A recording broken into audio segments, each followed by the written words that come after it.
Hello, good morning or good afternoon mga lalabs, mga bayots. Ay pag-uusapan natin mga lalabs, mga bayots. Ngayong araw na to ay day 6 of ika-6th day of BP Sara impeachment. At marami na naman silang pasabog.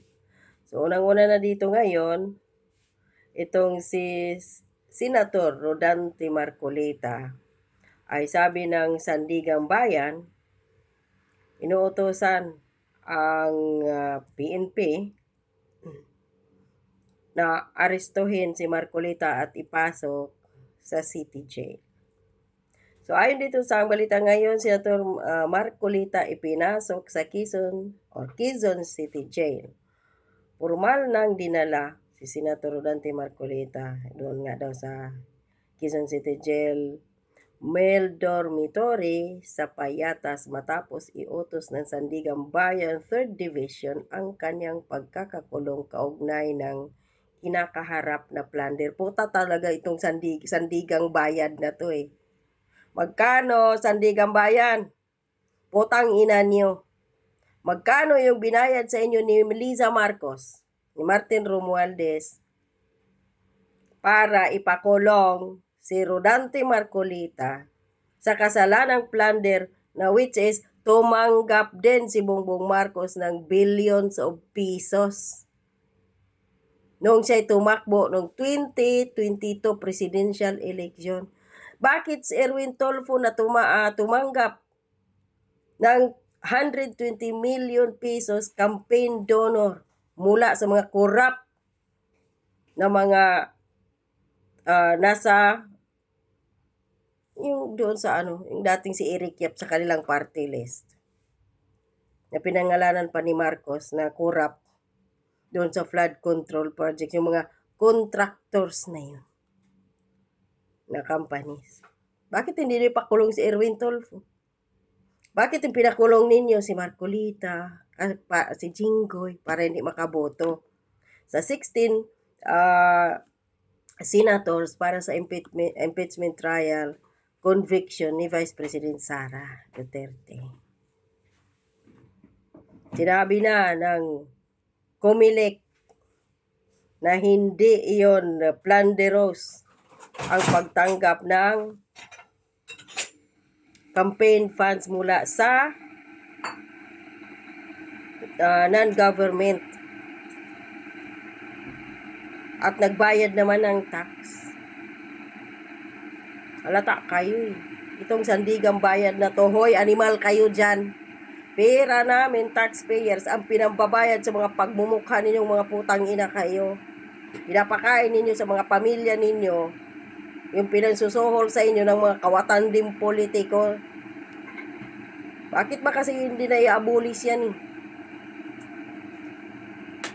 Mga animal na to. Mga walang hiya. Sandigang Bayan. Utangin nyo. So bago ito humarap muna ang senador sa Sandigang Bayan matapos sumailalim sa medical examination sa PNP General Hospital at UP Philippine General Hospital sa mga nagdaang araw. Naharap si Marcolita sa kasong plunder na may kaugnayan sa umanong 75 million campaign donations noong 2025 na sinasabing hindi idiniklara sa kanyang susi at salin. Campaign donors yun.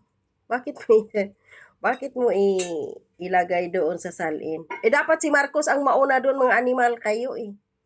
Kaso nga, nababayaran itong mga abogado,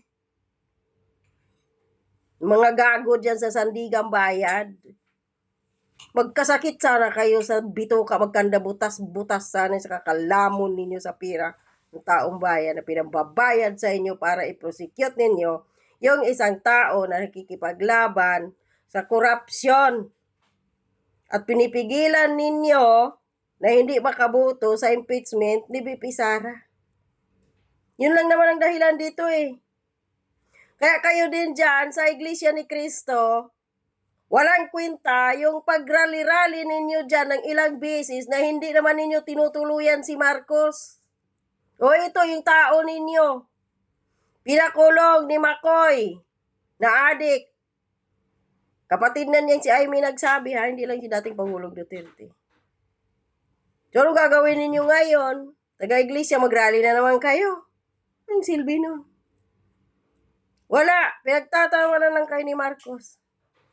Pinakulong pa rin niya at ng kanyang asawang pangit na yung tingnan mo yung balat, dinaig pa yung kulubot, kuyos, tuyot na luya.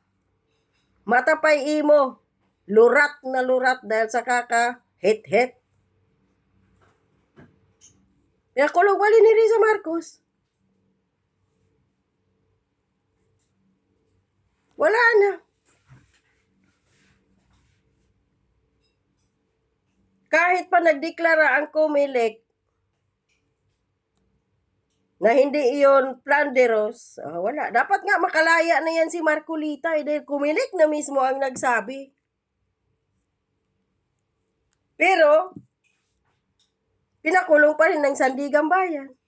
Gaya lang din ito sa isyu kay dating Pangulong Duterte.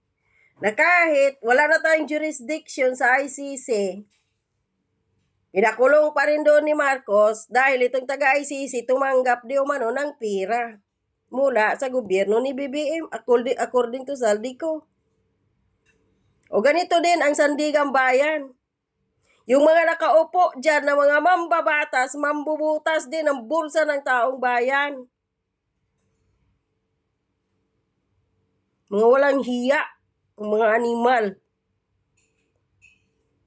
Paano pa kayo pagkatiwalaan ng taong bayan kung mismo taong bayan binababoy ninyo ang mga pira namin? Kaming mga OFWs, kami na nga lang ang bumubuhay ngayon sa administrasyong bangag na to eh.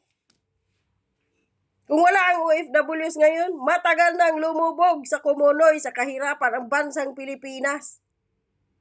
Mas mahigit pa tayo sa hirap ng Bangladesh na pinagkukutya-kutya din ng mga Pilipinong iba. Kung gaano kahirap ang Bangladesh, mas doble tayo kung wala ang mga OFWs. Pero yung mga pira ng OFWs, binubulsa lang ng mga kurap na mga politiko. Kagaya nitong Sandigang Bayan na to. Yung mga nakaupo dyan, mga patay gutom. Diyos ko. O ngayon, Iglesia ni Cristo, magtanda kayo. Dahil kayo na naman ang isusunod dyan na lulusobin kagaya ni Kibuloy. Minawarningan na kayo noon eh. Mag-ingat kayo. Sinasabi ng iba, hindi kaya ang Iglesia ni Cristo dahil matigas, maganito, ganon. O tingnan ninyo ang tao ninyo ngayong senador. Pinakulong.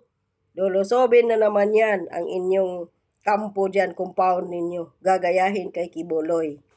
Kaya nagtanda eh. Dapat nagrally-rally kayo dyan. Tuloyan niyo na ang patalsikin yung punitang bangag na yan. O ano kayo ngayon?